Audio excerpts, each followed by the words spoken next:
ओम शांति। 20 मार्च 2004। आप नहीं करेंगे तो पीछे वाले करेंगे क्या? माला तो आपकी है ना। 16,108 में तो आप पुराने ही आने हैं ना, नए तो पीछे पीछे आएंगे। हाँ, कोई लास्ट ऑफ फास्ट आएंगे, कोई मिसाल होंगे जो लास्ट ऑफ फास्ट जाएंगे, फर्स्ट आएंगे, लेकिन थोड़े। बाकी तो आप ही है। आप ही हर कल्प बने हो, आप ही बनने हैं। चाहे कहाँ भी बैठे हैं, विदेश में बैठे हैं, देश में बैठे हैं, लेकिन जो आप पक्के निश्चय बुद्धि बहुत काल के है, वह अधिकारी है ही। बाप दादा का प्यार है ना, तो जो बहुत काल वाले अच्छे पुरुषार्थी, संपूर्ण पुरुषार्थी नहीं लेकिन अच्छे पुरुषार्थी रहे हैं, उनको बाप दादा छोड़ के जाएंगे नहीं, साथ ही ले जाएंगे। इसलिए पक्का निश्चय करो, हम ही थे, हम ही है और हम ही साथ रहेंगे। ठीक है ना? पक्का है क्या? बस सिर्फ शुभ चिंतक, शुभ चिंतन, शुभ भावना, परिवर्तन की भावना, सहयोग देने की भावना, रहम दिल की भावना क्या करो? इमर्ज करो। अभी मर्ज करके रखी है, इमर्ज करो। शिक्षा बहुत नहीं दो, क्या करो फिर? शिक्षा बहुत नहीं दो, क्षमा करो। एक दो को शिक्षा देने में सर्व होशियार है, लेकिन क्षमा के साथ शिक्षा दो। मुरली सुनाने, कोर्स कराने या जो भी आप प्रोग्राम्स चलाते हो, उनमें भले शिक्षा दो, लेकिन आपस में जब कारोबार में आते हो तो क्षमा के साथ शिक्षा दो। सिर्फ शिक्षा नहीं दो, रहम दिल बनकर शिक्षा दो, तो आपका रहम ऐसा काम करेगा जो दूसरों की कमजोरी की क्षमा हो जाएगी। समझा? 20 मार्च 2004। क्या सुना? तो बाबा कह रहे, बस सिर्फ शुभ चिंतक, शुभ चिंतन, शुभ भावना, परिवर्तन की भावना, सहयोग देने की भावना, रहम दिल की भावना इमर्ज करो। अब इमर्ज करके रखी है, इमर्ज करो। शिक्षा बहुत नहीं दो, क्षमा दो। शिक्षा बहुत नहीं दो, क्षमा दो। एक दो को शिक्षा देने में सब होशियार है, लेकिन क्षमा के साथ शिक्षा दो। Teachings with forgiveness. मुरली सुनाने, कोर्स कराने या जो भी आप प्रोग्राम चलाते हो, उसमें भले शिक्षा दो, उसमें सिखाओ, उसमें समझाओ, उसमें टीचिंग्स दो, उसमें करेक्शंस दो, लेकिन आपस में जब कारोबार में आते हो तो क्षमा के साथ शिक्षा दो। सिर्फ शिक्षा नहीं दो, रहम दिल बन करके शिक्षा दो, तो क्या हो जाएगा? रहम दिल बन करके शिक्षा देंगे तो क्या हो जाएगा? आपका रहम ऐसा काम करेगा जो दूसरे की कमजोरी की क्षमा हो जाएगी। तो एक है सिखाना, टीचिंग्स, और दूसरा है फॉरगिवनेस। इन दोनों का क्या संबंध है? बहुत सारी मुरलियां हैं जिसमें बाबा ने दोनों चीजों को जोड़ा है। करेक्शंस दो, टीचिंग्स दो, दूसरों को करेक्ट करो, दूसरों को समझाओ, दूसरों को सिखाओ, परंतु साथ साथ क्या हो? फॉरगिवनेस। सबसे पहले हम फॉरगिवनेस की चर्चा करेंगे और फिर शिक्षा के साथ क्षमा की। पहले क्षमा। क्षमा अर्थात माफी, माफ करना। एक है पार्डन, एक है फॉरगिवनेस, एक है रिकंसिलिएशन, एक है फॉरगेटिंग। सबसे पहला है फॉरगिवनेस। उसमें भी दो टाइप की फॉरगिवनेस है। हिंदू धर्म में दो टाइप की क्षमा है, एक लक्ष्मी वाली क्षमा और एक विष्णु वाली क्षमा। Lakshmi type forgiveness and Vishnu type forgiveness. दोनों से बड़ी जो है वो लक्ष्मी वाली क्षमा है, क्योंकि लक्ष्मी टाइप फॉरगिवनेस में ये शर्त नहीं है कि सामने वाला माफी मांगे। इसको कहा है लक्ष्मी टाइप फॉरगिवनेस।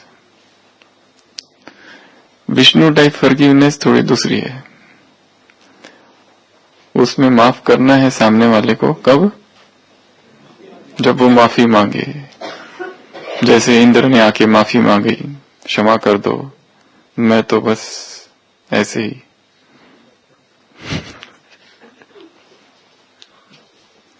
मुझे तो पता ही नहीं था आप कौन हो, मुझे तो सोचा ही नहीं था आप गोवर्धन पर्वत ही उठा लोगे। तो वो जो क्षमा है उसको कहा जाता है विष्णु टाइप फॉरगिवनेस। एक है लक्ष्मी टाइप, एक है विष्णु टाइप। एक है कंडीशनल फॉरगिवनेस, एक है अनकंडीशनल फॉरगिवनेस। तो ये है फॉरगिवनेस। एक दूसरा शब्द होता है पार्डन। लीगल टर्म्स में पार्डन अलग है। पार्डन जज करता है, फॉरगिवनेस कॉमन भाषा का शब्द है, पार्डन लीगल। एक है रिकंसिलिएशन, आपस में संधि कर लेना, मेल जोल कर लेना आपस में, उसको कहा है रिकंसिलिएशन। एक है फॉरगेटिंग। फॉरगेटिंग अर्थात भूल जाना। भूल जाना मतलब उसने जो कुछ किया है वो सब भूल जाना। तो ऐसे ये चार शब्द है क्षमा। हर धर्म ने क्षमा को बहुत बड़ा माना है। हर धर्म ने क्षमा कर दो। और सभी मुख्य धर्मों में एक धर्म है, उसका तो आधार स्तंभ ही क्षमा है। चार में से हिंदू धर्म, क्रिश्चियन धर्म, इस्लाम, बुद्धिज्म। कौन सा वो धर्म है? चारों में ही जैन, पांचों में ही, वैसे तो चार मुख्य है परंतु इन पांचों में ही क्षमा बहुत महत्वपूर्ण है। परंतु इन चार में से ऐसा एक धर्म है जिसमें क्षमा आधार है। वो यदि नहीं तो वो व्यक्ति उस धर्म का है ही नहीं। यदि फॉरगिवनेस का गुण नहीं है तो उसको वो, जैसे हम कहते हैं ब्राह्मण कह ही नहीं सकते, उसको उस धर्म का कह ही नहीं सकते। कौन सा धर्म? चारों ही धर्मों में बहुत महत्वपूर्ण है। बौद्ध धर्म में भी महत्वपूर्ण है, हिंदू धर्म में क्षमा, इस्लाम में भी अल गफूर कहा है खुदा को, क्रिश्चियन भी है, जैन में भी बहुत महत्वपूर्ण है। परंतु सबसे आधारभूत सारा धर्म उस पर खड़ा है, वो है जीसस क्रिश्चियनिटी, ईसाईयत। ईसाई धर्म की आधारशिला क्षमा है। You cannot be called Christian if you do not have the virtue of forgiveness. If you go to the altar and offer flowers, and if you have wrong memories, or if you remember that the person had done wrong unto me, then go back and reconcile and come back and then offer flowers at the altar. यदि तुम किसी की कब्र पर जाते हो और फूल चढ़ाते हो और जिसकी कब्र में फूल चढ़ा रहे हो उसके प्रति तुम्हारे मन में घृणा, नफरत है, तो वापस जाओ, पहले उसके साथ थोड़ी दोस्ती करो, माफ कर दो, वापस आओ और फिर फूल चढ़ाओ। कहां पर? उसकी कब्र में जो मर गया है। And Peter asked the Lord, how many times should I forgive if the other man sins against me? और पीटर ने जीसस से पूछा, मुझे बताओ मैं कितनी बार उसको माफ करूं यदि कोई मुझे मेरे साथ कोई गलत करे तो? आप कहते हो कि एक तरफ कोई मारे तो दूसरा गाल भी उसके तरफ कर दो।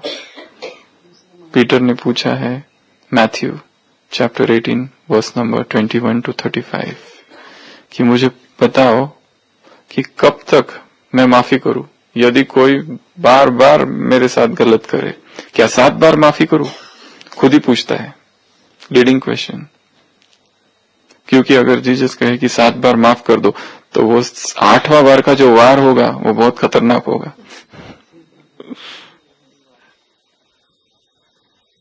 उत्तर देते हैं Jesus Christ, I say unto you, not up to 7 times, but up to 77 times forgive your brother. 7 बार नहीं, 77 बार, 77 टाइम्स उसको माफ करो। 77 लंबा फिगर है। Just as your father forgives you, you must learn to forgive. If you do not forgive your brothers, your father will not forgive unto you, give forgiveness unto you. वहां पर Jesus एक story सुनाते हैं कि एक मालिक है, master, और उसके पास एक नौकर है। उस नौकर ने मालिक से पैसे लिए हैं 10,000 टैलेंट्स, जिसको कहते हैं टैलेंट, एक पुराने जमाने की अशरफी होती थी। तो 10,000 लिए है और वो कहता है मालिक कि तुमने मेरे पैसे दिए नहीं, इसको कारागार में डाल दो, इसका सब कुछ छीन लो, इसका घर। तो वो कहता है मालिक मुझे क्षमा करो, मुझे माफ करो, मैं आपके पैसे दे दूंगा, पर मेरे पास कुछ भी नहीं है, मैं बहुत गरीब हूं, मैं ऐसा हूं, मैं वैसा हूं।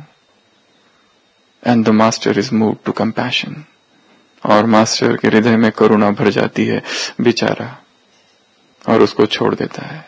और वो जो नौकर है बाहर जाता है, बाहर जाकर उस नौकर का जो दूसरा नौकर है उसके अंडर, नौकर और चाकर वो घर जाता है, और उसका जो चाकर होता है जिसने उससे 100 रुपए लिए होते हैं, वो कहते हैं मेरे 100 रुपए वापस दो। वो कहता है मालिक मुझे माफ कर दो, मेरे पास पैसे नहीं, मैं आपके पैसे बाद में दे दूंगा। बोलते बिल्कुल नहीं दूं। And this master, or who is a servant, is not moved to compassion, and he orders unto him कि मुझे तुम दे दो। वो बोलते मैं नहीं दे सकता, कहता इसको पकड़ के ले जाओ। वो उसकी छोटी अदालत में उसको जेल में डालता है। और फिर ये बात other people tell the first master। फिर वो उसको बुलाता है वापस आओ, कहता है मैंने तुम्हें माफ किया, तुमको भी उसको माफ करना चाहिए था, परंतु तुमने उसको माफ नहीं किया, इसको वापस अभी जेल में डालो, इसको कारागार में डालो। And the Jesus says unto his disciples, forgive thy brothers, forgive all those as your Father in heaven forgives you। जैसे वो पिता तुम्हें क्षमा करता है, तुम भी उनको क्षमा करो। No flock that range this valley to slaughter I condemn, taught by the power that pities me I learn to pity them। ये नॉन वेजिटेरियन फूड के लिए कहा जाता है, No flock that range this valley to slaughter I condemned। कवि लिखता है कि इस वादी में जितनी भी भेड़ बकरियां जा रही है, ऐसा नहीं कि मुझे इनको मारने में मुझे कोई एतराज है, मैं इनको मार सकता हूं खाने के लिए, but taught by the power that pities me, पर एक शक्ति मेरे ऊपर है जो मुझ पर रहम करती है। I learn to pity them, जैसे वो मुझ पर रहम करते हैं मैं उन पर रहम करता हूं। तो क्रिश्चियनिटी का मेन जो फाउंडेशन है वो है फॉरगिवनेस। जैसे जीसस क्राइस्ट को सूली पर चढ़ा दिया और अचानक उसको दुख होता है, हे प्रभु तू ये क्या दिखा रहा है, कंप्लेंट का भाव जागता है, और फिर तुरंत वो अपने आप को ठीक करता है। इतिहासकार या फिलोसोफर इसको ऐसा लेते हैं कि पहला जो व्यक्ति था वो जीसस था, कि जिसने कहा हे प्रभु तू मुझे ये क्या दिखा रहा है, और फिर तुरंत वो कहता है thy will shall be done, राजी तेरी रजा में, जैसी तेरी इच्छा। They know not what they are doing, I forgive them all. ये जो है सामने मेरे, इनको पता ही नहीं है क्या, अनजान है, अज्ञानी है, इसके लिए मैं इन्हें क्षमा करता हूं। पहले उस दुख की अवस्था में उसको भी दुख होता है और उसको भी दर्द होता है, पर कहते हैं कि वो दर्द जीसस को हुआ था, क्राइस्ट को नहीं। क्राइस्ट का नेक्स्ट स्टेटमेंट है कि thy will shall be done, समर्पण। पहला जो था व्यक्ति, दो व्यक्ति तो है, जैसे संसार मैंने भी माना है ये, पर ऐसे नहीं कहा है कि ये आत्मा अलग और वो आत्मा अलग, ऐसे नहीं। उन्होंने दूसरे अर्थों से समझा है कि जीसस कहता है ये क्या तू मुझे दिखा रहा है, कैसा दृश्य है प्रभु, और तुरंत वो कहता है कि नहीं मेरे से गलती हो गई, ये मैं क्या कर रहा हूं, मैं उसके खिलाफ कैसे ये कर रहा हूं, कंप्लेन कर रहा हूं। Thy will shall be done, राजी तेरी रजा में। तुरंत भाव बदल जाता है और तब वो थोड़ा एकदम शांत हो जाता है।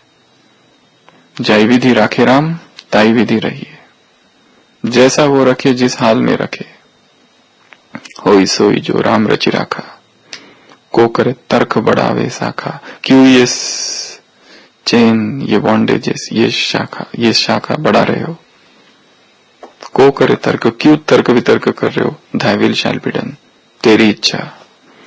तो क्रिश्चियनिटी सबसे पहला। दूसरा बौद्ध धर्म, उसमें भी बहुत बहुत बहुत महत्वपूर्ण है। धम्मपद में बहुत जगह, अलग अलग जगह लिखा है, यदि किसी व्यक्ति ने तुम्हारे साथ गलत किया और उस व्यक्ति के प्रति अब्यूज, इंसल्ट, उस व्यक्ति के प्रति दुर्भाव, सिन का भाव, उस व्यक्ति के प्रति तुम्हारे अंदर हेट्रेट और रिवेंज की फीलिंग है, तो तुम्हें शांति कभी नहीं मिल सकती। जब तक दूसरों के प्रति दुर्भाव है, बदले का भाव है, उसको प्रति ये भाव है कि मुझे उसके सिखाना है, उसने जो कुछ मेरे साथ किया उसको भूले नहीं है, तब तक शांति नहीं मिल सकती। तो सारे ही बौद्ध धर्म में भी दिखाया है कि बुद्ध का जो चचेरा भाई था देवदत्त, बचपन से लेके आखिरी तक उसने पीछा नहीं छोड़ा।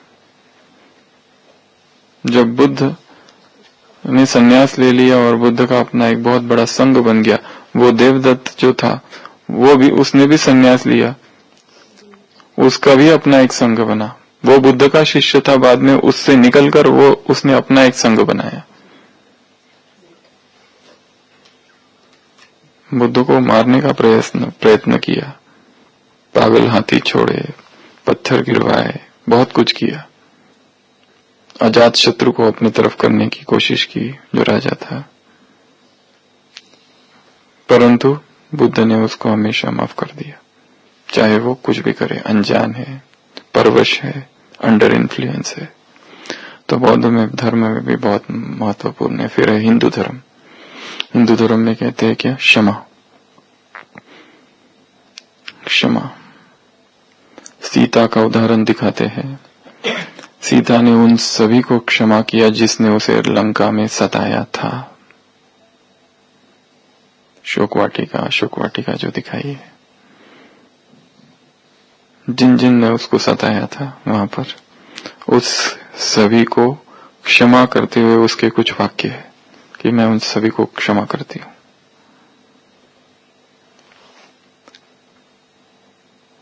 क्योंकि जब तक व्यक्ति क्षमा नहीं करता वो बंधा रहता है, पकड़ के रखता है, निगेटिविटी रहती है, एक बैगेज कैरी करता है, एक baggage of negativity with in उस आत्मा के लिए, और उसके फिर हेल्थ इफेक्ट्स होते हैं बहुत सारी बीमारी जो साइकोसोमैटिक बीमारी है वो माफ न करने की वजह से हुई है। कोई एक आत्मा है जिसने हमारे साथ बहुत बुरा किया है और वो जो आत्मा एकदम नजदीक की है, इसलिए वो जो नेगेटिव एनर्जी ब्लॉक जो हो गया है मेंटल, उसके वजह से, उस ब्लॉकेज की वजह से उसका जो प्रोजेक्शन हो रहा है शरीर में, सोमेटाइजेशन, वो सारा नेगेटिविटी है। फिर बीमारियां, ऐसी बीमारियां की रिपोर्ट सारे नॉर्मल और हम बहुत बीमार। डॉक्टर बोलते कुछ है ही नहीं तुमको, डॉक्टर के पास पहुंचो, रिपोर्ट दिखाओ, और जैसे ही डॉक्टर कहता है सारी रिपोर्ट नॉर्मल है, एकदम उदासी छा जाती है।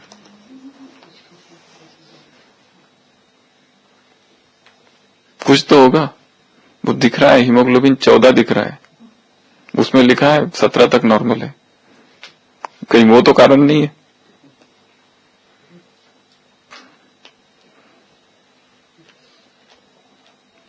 एक महिला थी, शी वॉज हाइपोकॉन्ड्रियाक। हाइपोकॉन्ड्रियाक अर्थात जो व्यक्ति समझता है मुझे बहुत सारी बीमारियां है, पर रहती कुछ भी नहीं है।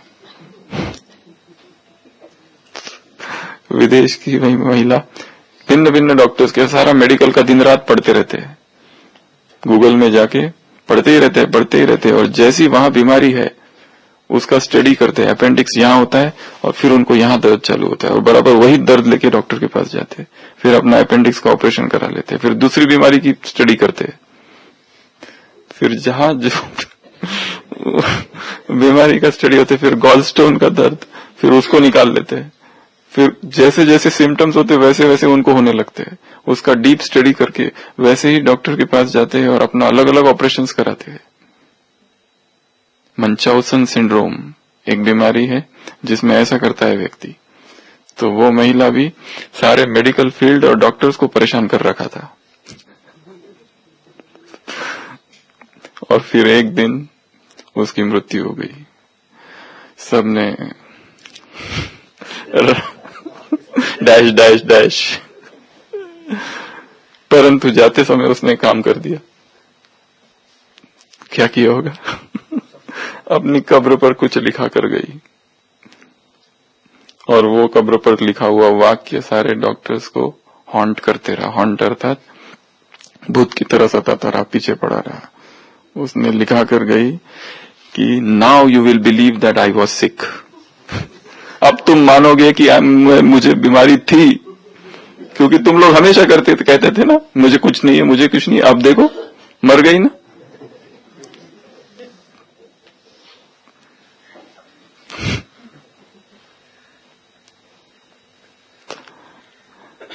कहाँ थे हम?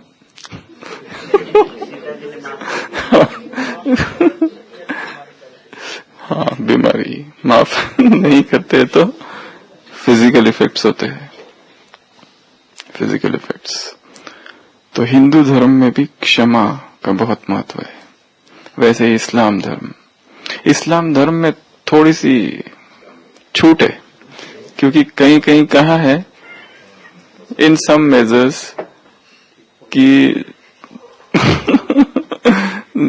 इन द सेम मेजर,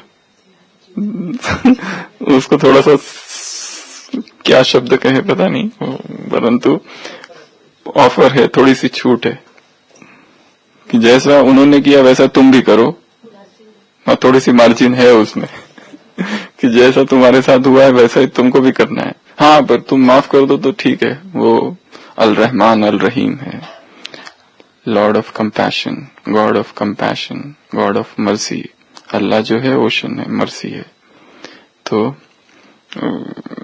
इस्लाम में भी है, जैन धर्म में बहुत मुख्य है। मिच्छामी तुकडम नहीं, मिच्छामी दुखादम, दुग्धम, दुकड़म, सबको माफ कर दो। मिच्छामी दुकड़म, तो उसमें भी सबको माफ कर दो। प्रश्न है, सबसे ज्यादा स्टडीज जो हुई है वो मैरिड कपल्स पर हुई है, फॉरगिवनेस की साइंटिफिक स्टडीज, हस्बैंड वाइफ, इस पर ही स्टडीज सबसे ज्यादा हुई है। वो माफ नहीं करे तो क्या क्या होता है एक दूसरे को झगड़े की फ्रीक्वेंसी, कॉन्फ्लिक्ट्स, बहुत सारा ह्यूज लिटरेचर इज अवेलेबल इस पर। पॉजिटिव साइकोलॉजी में भी मार्टिन सेलिगमैन जो है, इसने भी इस पर बहुत काम किया है। फॉरगिवनेस से क्या होता है, तो उसमें उन्होंने स्टेप्स बताई है हाउ टू फॉरगिव की। ये स्टडीज बेसिकली कपल्स पर हुई है मैरिड लाइफ में। तो उन्होंने 4 स्टेप्स बताई है कि how to forgive, how to forgive, क्षमा कैसे करो। Phase of uncovering, phase of uncovering. इसमें दो व्यक्ति है, एक वो जो माफ कर रहा है, दूसरा वो जिसे माफी दी जा रही है। ये माफ कर रहा है, इसको शायद विक्टिम कहो, या ये जो है ट्रांसग्रेसर जिसने गलती की है। ये कोई भी हो सकता है।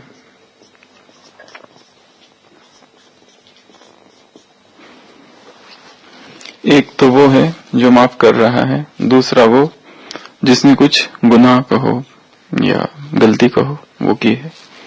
दो लोग हैं। माफ करना किसको है? इसको, क्योंकि विक्टिम जो है इसको माफ करना है। अब वो क्या करे? Phase of uncovering, phase of uncovering कहता है कि वो जो हर्ट है, वुंड है, दर्द है, उसको पहले उघाड़ो, उसको अनकवर करो, रिवील करो, खोलो, उसको दबा के नहीं रखो। इसने कुछ कहा इसको, अब ये जो हर्ट है, वुंड है, ये जो घाव हुआ है, गहरा घाव, emotional trauma, deep emotional trauma, expectations बहुत थी और उसने तोड़ दी। सोचा नहीं था ये ऐसा करेगा, हम नहीं समझते थे कि ये भी ऐसा करेगा। हाँ, दूसरों ने ऐसा किया होता तो ठीक था, पर ये सबसे ज्यादा विश्वास जिस पे किया, सबसे ज्यादा विश्वास, सबसे ज्यादा प्यार और सबसे ज्यादा समर्पण जिसके प्रति था, वही ऐसा कर दे। तो ये जो घाव जो इधर है, अगर हमें किसी को क्षमा करना है तो क्या करना पड़ेगा? पहले तो इसको खोलो, स्वीकार करो कि वी आर हर्ट।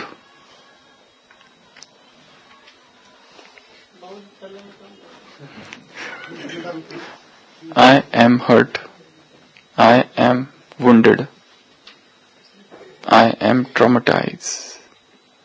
ये पहले स्वीकार करो। व्यक्ति इसी को स्वीकार नहीं करते, हम कैसे स्वीकार करें? हम योगी है, अचल अडोल तपस्वी है, हम थोड़ी ना किसी से प्रभावित होते। हर्ट हो गए, अंदर से किसी ने कुछ बोल दिया, दुखी हो गए, पर हम तो अथक सेवाधारी है, हम तो बस बाबा बाबा बाबा बाबा बाबा। यहां पर सप्रेशन हो जाता है, यहां पर रिप्रेशन, दमन होता है। और दमन जहां होगा वहां पर वो सारी दमित भावनाएं, वो सप्रेस्ड फीलिंग एक प्रेशर कुकर की तरह अंदर ही रहती है, फिर निकलेगी एक दिन। इसके लिए वो जीसस ने उधर कहा दिया 7 बार, 7 बार नहीं, क्योंकि 8वीं बार फिर तुम 8वीं बार की इंतजार करोगे, और 8वीं बार जो बदला लोगे वो बहुत जबरदस्त होगा। फेज ऑफ अनकवरिंग, खोलो और देखो क्या है अंदर। हर्ट हुआ है, बुरा लगा है, इतना आसान भी नहीं है किसी को माफ कर देना। हाँ, विष्णु टाइप वाली माफी ठीक है, फिर भी वो क्षमा कर रहा है, वो मांग रहा है, गिड़गिड़ा रहा है, रो रहा है, हमने कहा ठीक है ठीक है, ओके ओके।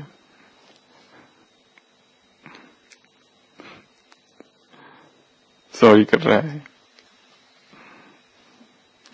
तो पहले तो देखो कहाँ है।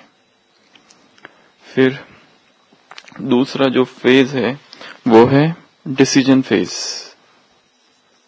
Phase of decision. यहां फिर अभी डिसीजन लेना है, क्या करना है। 2 मार्ग है, बदला, क्षमा। क्या करे? बदला ले। अच्छा, बदला अगर लेना है तो क्या क्या करना पड़ेगा? हाँ, प्लानिंग, बदला लेने की प्लानिंग बनानी पड़ेगी। और क्या करना पड़ेगा? हाँ, अपनी शांति को खोने की तैयारी चाहिए। और क्या करना पड़ेगा? दूसरों के बदला लेना है। विकर्म छोड़ो, करना क्या है? प्लानिंग कैसे करेंगे? हाँ, हाँ, मौका की तलाश करना पड़ेगा, कब मौका मिले और इसको मैं कुछ करूं। इसने भरी सभा में मेरा अपमान किया था, भरी सभा में। चुपचाप भी कह सकता था कमरे में लेके जाके, परंतु जानबूझकर सबके सामने। अब अवसर मुझे भी है कि कब वो अवसर आए, वो सुअवसर।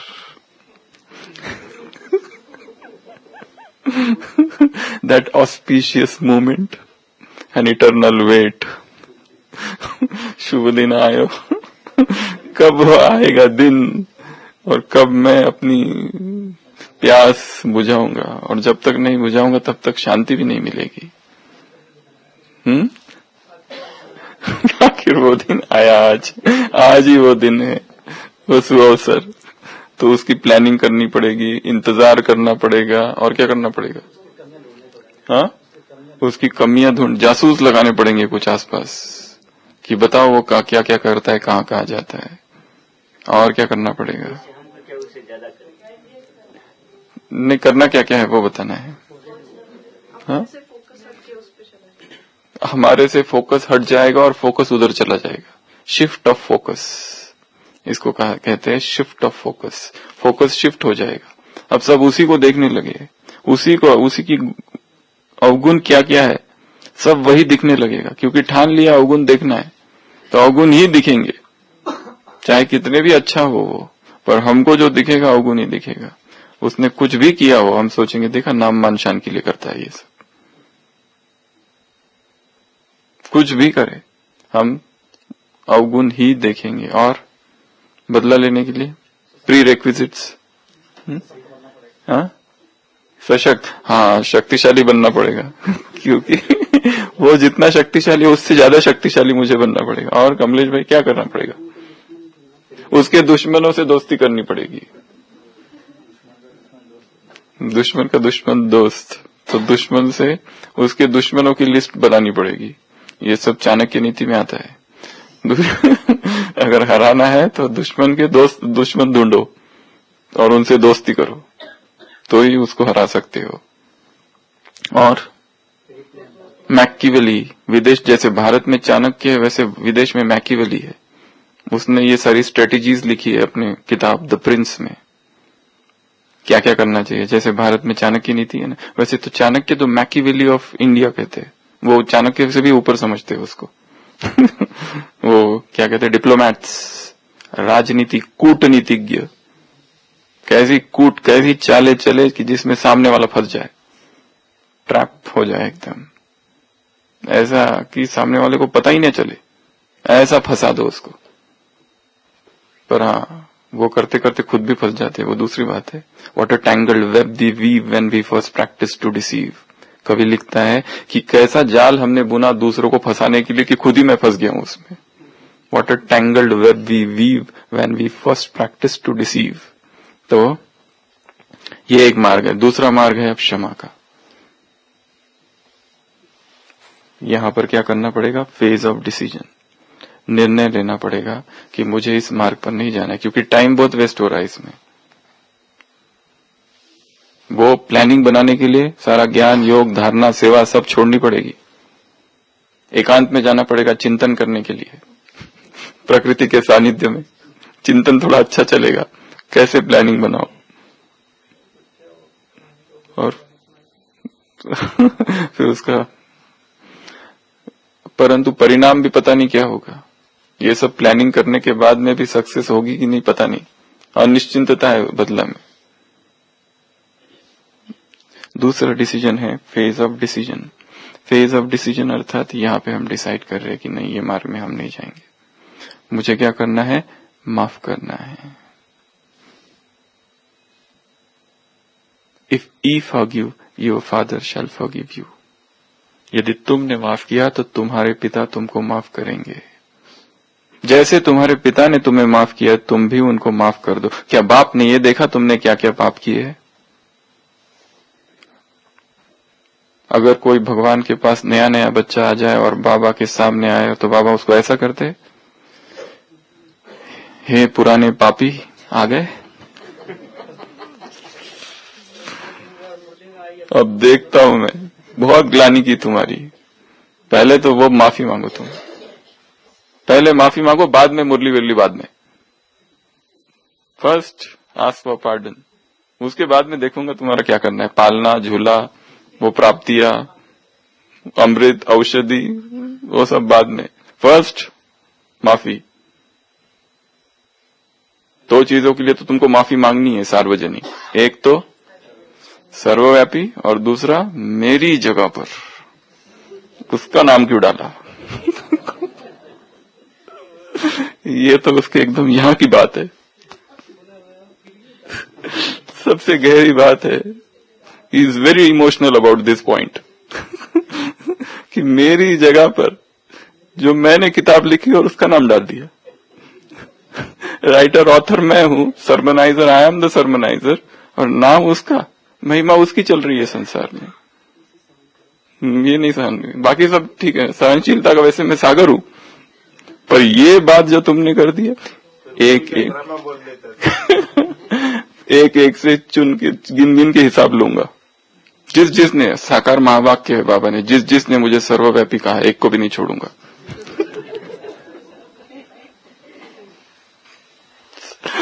तो decide to forgive.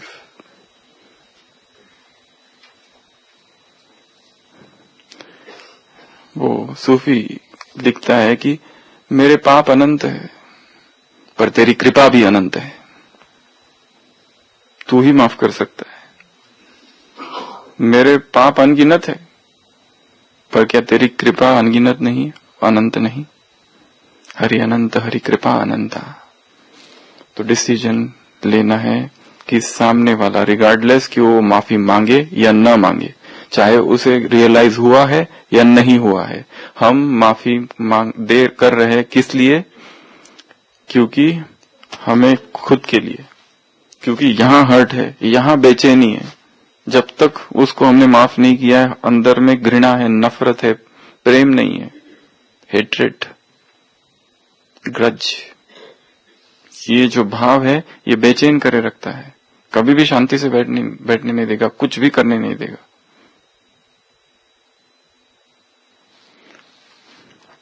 Phase of decision.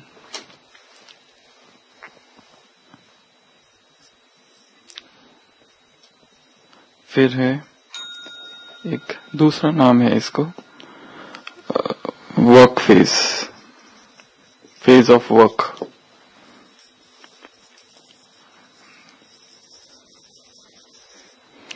इस पे अब काम करना है, माफ तो करना है, डिसीजन ले लिया है, पर कैसे माफ करें? फिर यहाँ पर बहुत सारी चीजें हैं। क्यों माफ करना है? क्योंकि हम कौन हैं? हम दया सिंधु, कृपा सिंधु, करुणा सिंधु, वह जो परमात्मा है उसकी संतान। एक हम कौन है? दाता। हम कौन है? पूर्वज आत्माएं। हम कौन है? महान आत्माएं, ancestors, forefathers, प्रोजेनिटर्स of the world. हमें माफ करना है क्योंकि ये परमात्मा आज्ञा है, ये ईश्वरीय हुक्म है, इसलिए हमें माफ करना है। क्यों माफ करना है? क्योंकि हम विश्व कल्याणकारी है। क्यों माफ करना है? क्योंकि हम शांतिकारी है, अपनी शक्तियों का मिसयूज करने वाले नहीं है। ये अगर बदले का मार्ग पे चले जाए तो शक्तियां मिसयूज होगी। इसके लिए हमारा जो काम है वो माफ करना है और हमें उसके ऊपर काम करना। फेज ऑफ वर्क करना पड़ेगा थोड़ा सा। रोज उस आत्मा को इमर्ज करो, उसको देखो और उसने जो कुछ किया है उसके लिए बेशर्त उसे माफ कर दो। ये भी समझना है कि ये जीवन यदि ड्रामा है, इसमें छोटे छोटे एक्टर्स का छोटा छोटा पार्ट है हमारे लाइफ में। They all have small parts in our lives. उसका पार्ट था, वो आया और कुछ कुछ करके चला गया। उसका पार्ट था, वो छोटा सा पार्ट था। 2006 से लेके 2010 तक उसका पार्ट था। अब क्या कर सकते? उसके पार्ट को कैसे निकाले? वो हो गया, पास्ट है वो। पर ये पार्ट था उसका यहाँ पर, ये 4 साल उसको आना ही था। फिर एंट्री होगी वो दूसरी बात है, पर ये जो था ये पास्ट में हो गया, आया और चला गया। और हो सकता है अभी भी चल रहा है, अभी भी है वो, और हो सकता है अभी यहां पर ही बैठा है बाजू में ही उसका क्या, काम तो करना पड़ेगा पर, क्योंकि लक्ष्य है उस अवस्था तक पहुंचना। बिना माफ किए शांति हो ही नहीं सकती। There is no redemption without forgiveness. उसके ऊपर काम करो, उसके गुण देखो, उसकी अच्छाइयां देखो, उसकी विशेषताएं देखो, हिसाब किताब को समझो। ये भी समझो कि हमने भी तो कुछ किया होगा उसके साथ, ऐसे ही थोड़ी ना कर रहा है, किसी और जन्म में वो सब जो कर रहा है हमने उसके साथ किया है, और जन्म में। इसके लिए वो हिसाब चुकतू हो रहा है। ड्रामा को लाओ, ड्रामा को समझो, महावाक्यों का चिंतन, सोमान का चिंतन, योग का चिंतन, अशरीरी अवस्था का चिंतन, उस आत्मा का आह्वान करना, उससे बात करना, उसको देखना। एक दूसरे मार्ग में भी कुछ लोग चले जाते हैं, वो ये सारी जो हैपनिंग्स है इसको एक दूसरा नाम देते हैं। कौन सा? ये हमारे साथ जो हो रहा है, इविल स्पिरिट्स, ऊपरी हवा, ये सब चल रहा है, ये सारा भी नाम दिया जाता है इन चीजों को। पर इन सारे टर्मिनोलॉजीज में न जाके ये शब्दों का ही प्रयोग न किया जाए।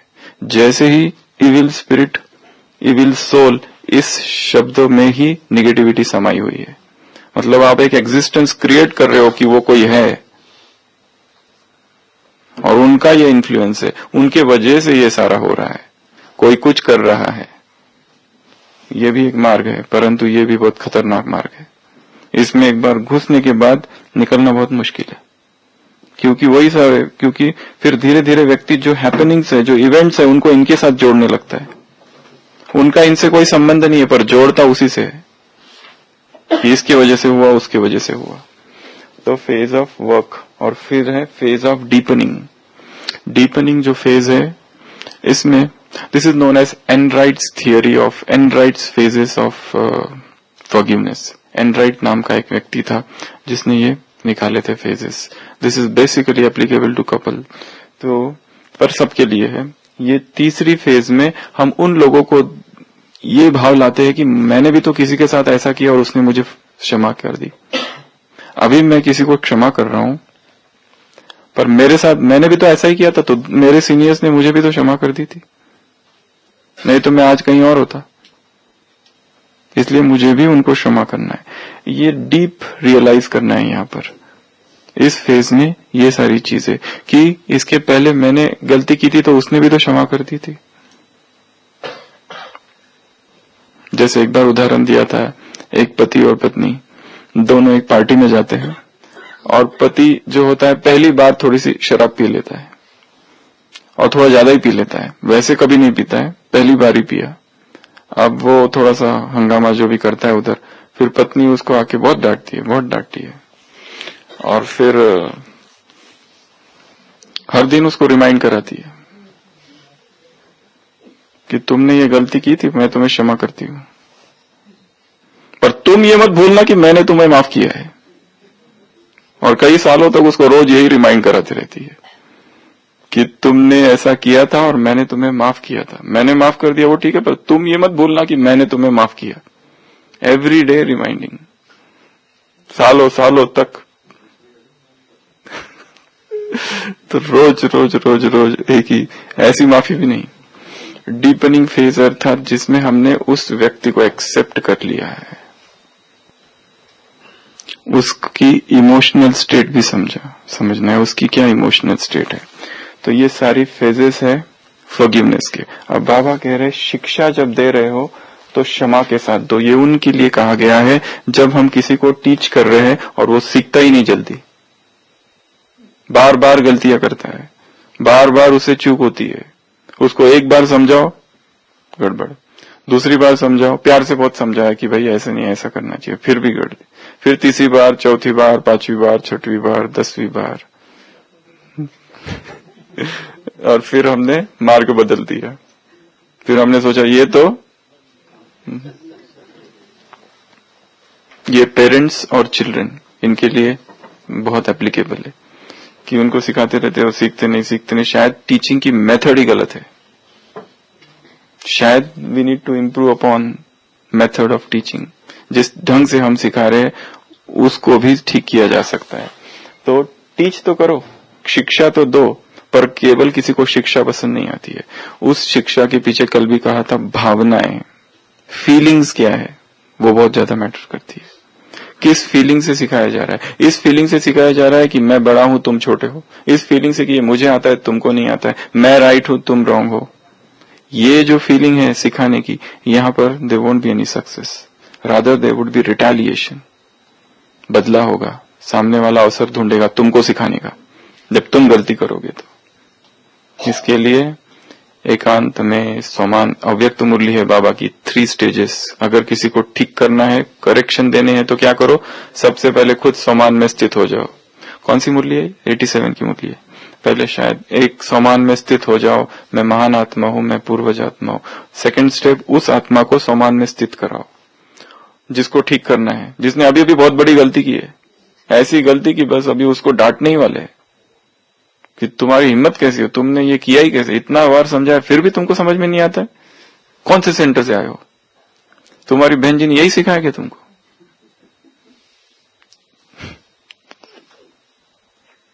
इतना मैनर्स भी नहीं है। पहला समान, जैसे अव्यक्त वाणियां, पहले तुम ये हो, वो हो, याऊ हो, त्याऊ हो, फलाना हो, डलाना हो, और फिर नीचे नीचे आता है कि ये अगर किया दैहिक दृष्टि तो महा महा महापाप है, ये रॉयल रूप का पाप है, ये सुनहरी माया है। पहले तुम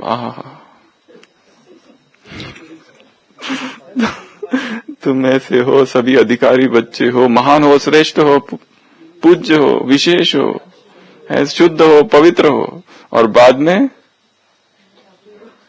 अगर दैहिक दृष्टि रखी, महा महा महापाप है। टीचर की टेक्निक कितनी अच्छी है। तो पहला खुद समान में स्थित हो जाओ, फिर उसको समान में स्थित करो,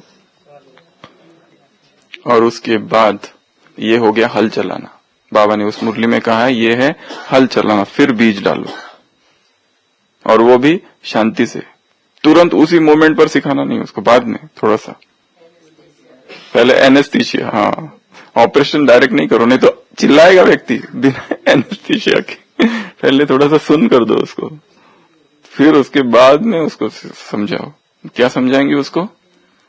जैसे आज की मुरली, साकार मुरली, अगर कोई सन्यासी आए तो क्या कहना चाहिए उन सन्यासियों को? कौन बताएगा? मंजू बहन, आओ सन्यासी जी आओ। क्या कहेंगे उनको? आओ, आपने जो घर बार छोड़ा बहुत अच्छा किया। उन सन्यासियों को सिखाओ, ये है टेक्निक। पहले एनेस्थीसिया, आपने जो घर बार छोड़ा ना, पर बहुत अच्छा किया। पर सन्यास 2 प्रकार के है, एक है घर बार छोड़ने का सन्यास, एक है घर बार न छोड़ने का सन्यास। हम तुमको सिखाते हैं राजयोग, जो भगवान सिखा रहा है, घर में रहते कैसे सन्यासी बने। वो कहेंगे ऐसा तो किसी शास्त्रों में दिया नहीं हुआ है। फिर हम उनको समझाएंगे ये आज कहा है। ये है technique. Teacher, the best teacher. तो टीचिंग्स देनी है, सिखाना है, पर